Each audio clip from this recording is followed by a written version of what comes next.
Okay, this video tutorial looks at the mathematical strand of networks, and more specifically, we're going to focus our understanding on determining the longest path.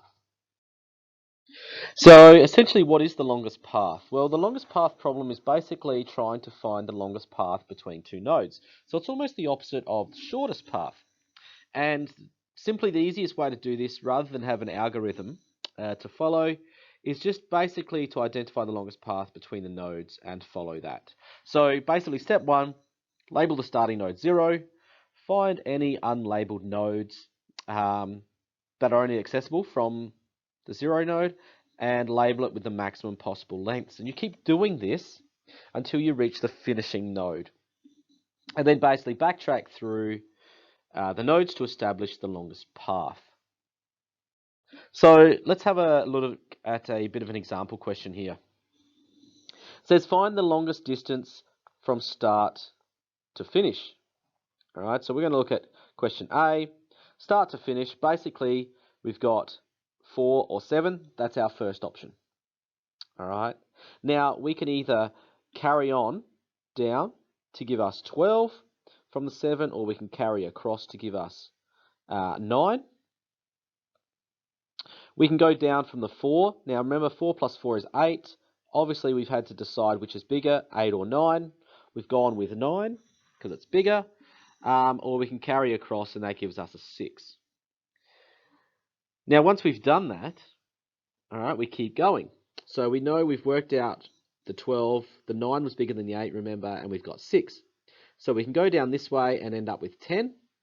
Or we can go across and end up with 12. So obviously we're going to choose 12 because that's the highest number. We can go across and get 17, which is fantastic. We can go across and get 13. Or we can go down. 9 plus 8 is 17. We're obviously going to choose 17.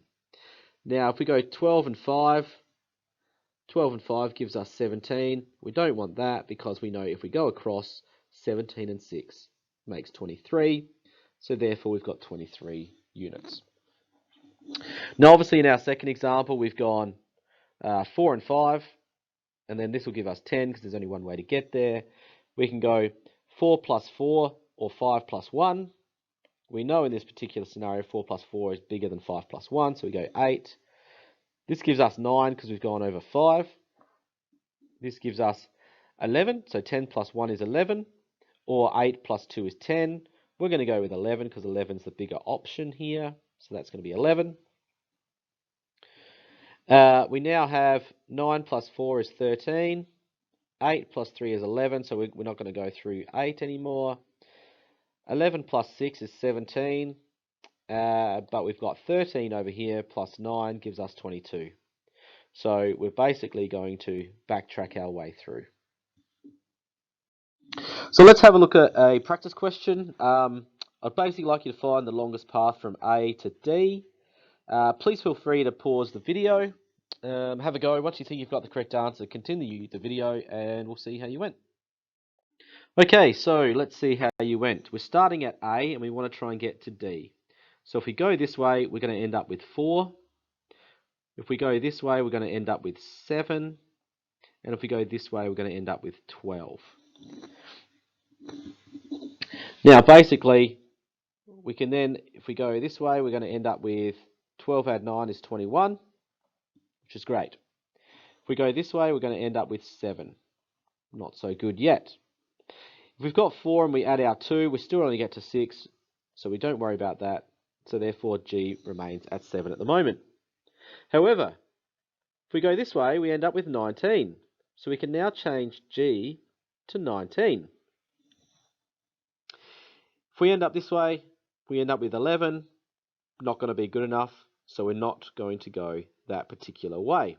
So we can cancel all those. And we're not going to go to B either, because at the moment, A to F to G is our best bet. Now, if we're at G, we've got a couple options. We can go 11, which gets us down here to 30. So we're going to get rid of our 21, because we don't need that anymore. If we head up this way to C, that's going to give us 23. And if we head straight to D, that's going to give us 25. but we don't want to go that way either because we've got 30 down here. So it looks like we're then going to add here and go to 40. So the longest path is going to be from A to F to G to E to D, which would give us a total of 40.